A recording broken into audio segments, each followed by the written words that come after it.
नमस्ते, सत श्री अकाल। मैं अश्विनी कुमार आज आपके सामने एक नया टॉपिक लेके आ रहा हूँ। मेरे टॉपिक का नाम है यूकैरियोटिक सेल्स।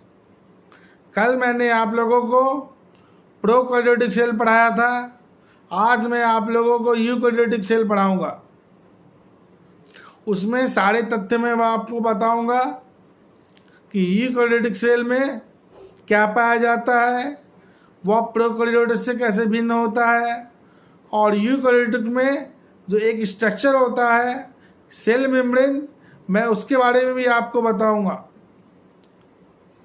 तो आज मैं शुरू करता हूं eukaryotic cell. The eukaryotes include all the protist plants in animals and fungi.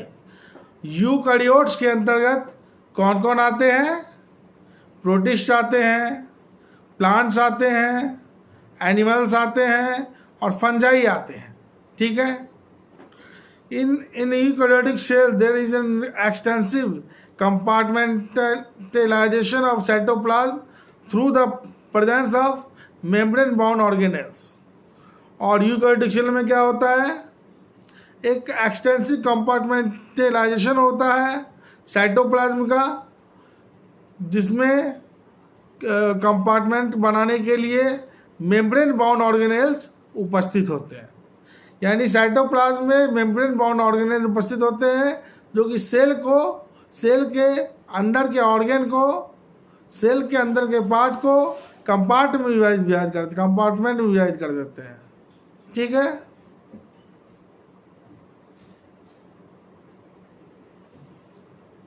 Eukaryotic cell possesses an organized nucleus with a nuclear envelope। अब यूकैरियोटिक सेल जो होता है उसमें एक ऑर्गेनाइज न्यूक्लियस पाया जाता है और एक जो जिसके साथ एक न्यूक्लियर इन्वेलप भी होता है।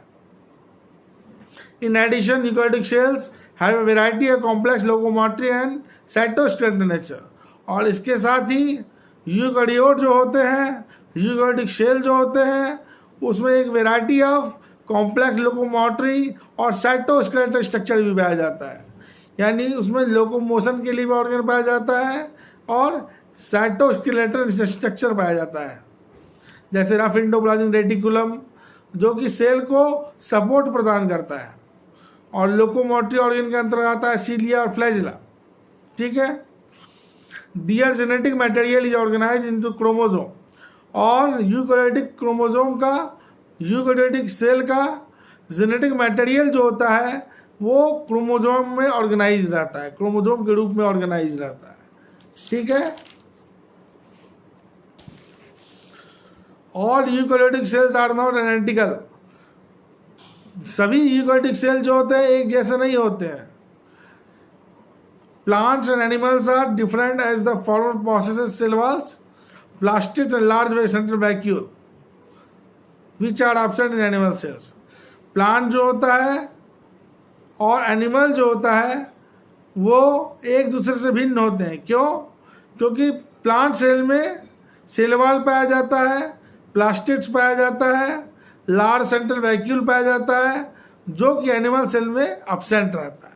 ठीक है। On the other hand, animal cells have centrioles which are absent in almost all plant cell।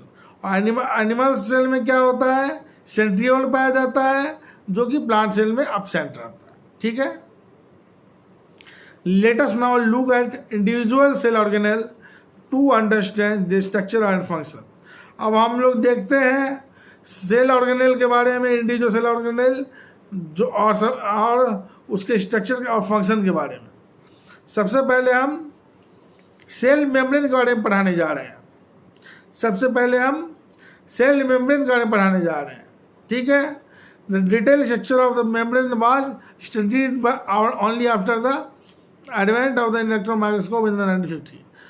जब 1950 में इलेक्ट्रॉन माइक्रोस्कोप का खोज हुआ तब सेल मेम्ब्रेन के बारे के डिटेल स्ट्रक्चर के बारे में पता चला।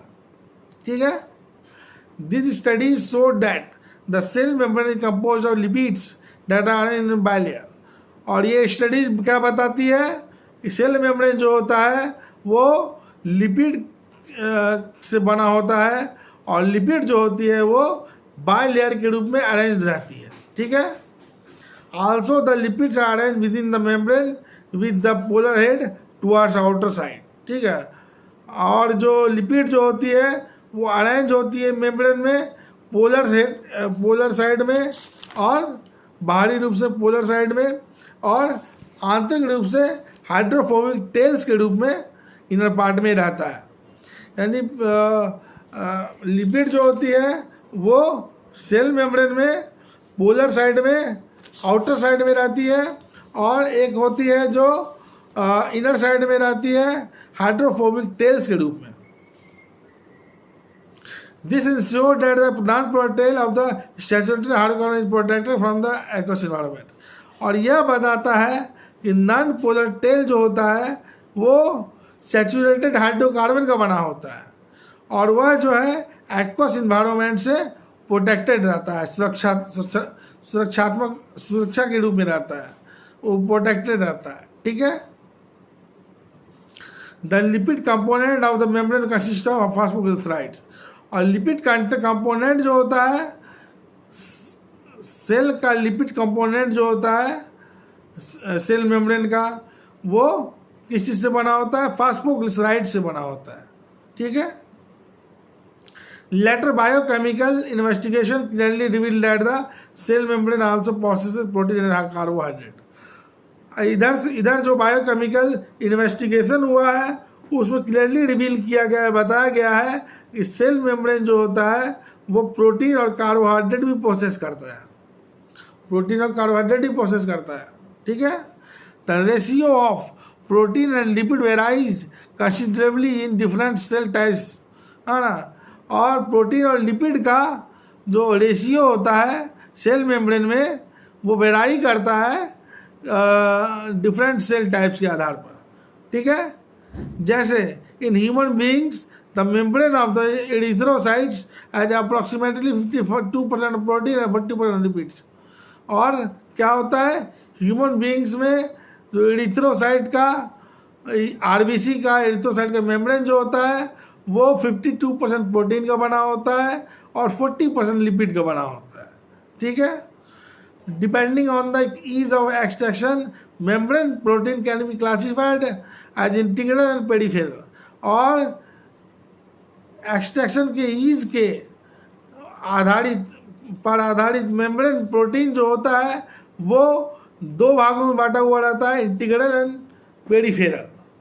Peripheral protein lie on the surface of membrane. Peripheral protein क्या होता है?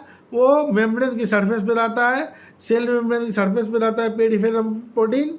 और while the integral protein are partially totally buried in the membrane. और जो इंटीग्रल प्रोटीन होता है वो पार्शियली रूप से या टोटली रूप से मेम्ब्रेन में घुसा हुआ रहता है, बरीड रहता है। An improved model of structure of cell membrane was proposed by Singer and Lockelson, widely accepted fluid mosaic model। और एक इम्प्रूव्ड मॉडल ऑफ स्ट्रक्चर जो है सेल मेम्ब्रेन का वो किसने खोज किया था?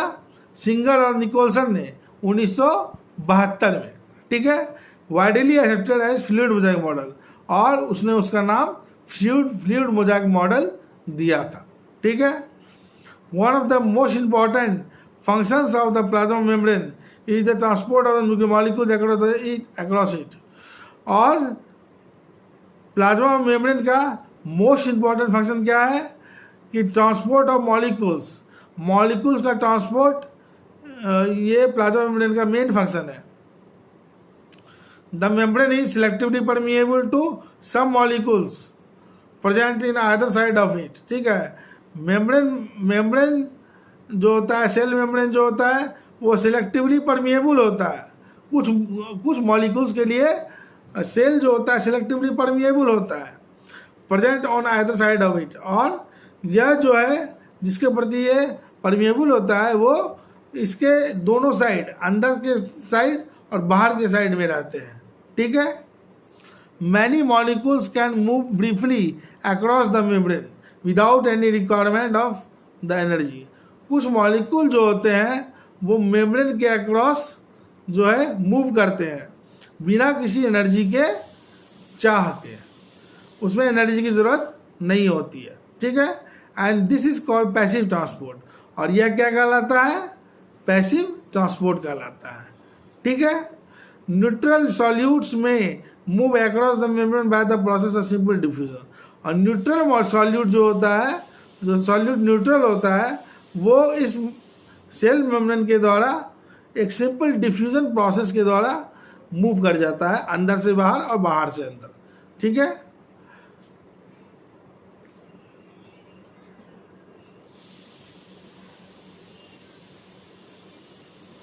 और यह जो मूव करता है न्यूट्रल सॉल्यूट्स, वो सिंपल डिफ्यूजन के थ्रू मूव करता है और कंसंट्रेशन ग्रेडियंट के थ्रू मूव करता है, यानी हायर कंसंट्रेशन से यह लोअर कंसंट्रेशन की ओर जाता है। वाटर में also move across the membrane. Water जो होता है वो भी मेम्ब्रेन, सेल मेम्ब्रेन के जरिए अंदर बाहर जाता है। ये भी हायर टू लोअर कंसंट्रेशन के आधार पे ही जाता है water. Movement of water bye diffusion is called osmosis. और जब वाटर का डिफ्यूजन होता है, मूवमेंट होता है सेल मेम्ब्रेन में, तो वो कहलाता है ऑस्मोसिस। ऑस्मोसिस, ठीक है। As the polar molecules can not pass through the non polar lipid bilayer, है ना। अब क्या होता है कि पोलर मॉलिक्यूल जो होता है वो lipid, non polar lipid bilayer से पास नहीं कर पाता है, और they require a carrier protein of the membrane facilitate there transport of across the membrane. और उसको जरूरत पड़ती है कैरियर प्रोटीन की, जो कि फैसिलिटेट करता है transport across the membrane, transport across the membrane. A few ions और molecules are transported across the membrane against their concentration gradient, है ना। और कुछ आयन और मॉलिक्यूल्स होते हैं जो कि ट्रांसपोर्ट करते हैं, है ना, उनके कंसंट्रेशन ग्रेडियंट के आधार पर मेम्ब्रेन में, from lower to higher concentration, lower से हायर।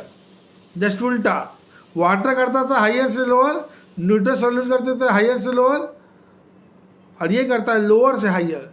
तो इसमें क्या होगा? Such a transport is an energy dependent process, और यह एनर्जी डिपेंडेंट प्रोसेस हो जाएगा, और in which ATP is utilised is called active transport. और इसमें एटीपी यूटिलाइज होगा जो कि एक्टिव ट्रांसपोर्ट कहलाएगा। यानी कि इसमें जो आयंस और मॉलिक्यूल्स मूव करते हैं एक्टिव ट्रांसपोर्ट में against the concentration gradient lower to higher, वो होते हैं Na+ सोडियम आयन और K+ पोटासियम आयन। पंप करता है इसके सेल मेम्ब्रेन में, ये दोनों तत्व पंप करता है। चलिए अब कल मैं आप लोगों को इससे आगे यूकेरियोटिक सेल में ही इससे आगे सेल वाल के बारे में पढ़ाएंगे। सेल वाल और उससे आगे जितने भी सेल ऑर्गेनेल है वो मैं डील करूँगा, ठीक है। इसके साथ मैं अपनी वाणी को विराम देता हूँ, और अगर आप लोगों को कोई प्रॉब्लम हो तो हम मेरे कमेंट सेक्शन में कमेंट कीजिए, और मेरे चैनल को सब्सक्राइब करना और लाइक करना ना भूलें। सत श्री अकाल, जय हिंद।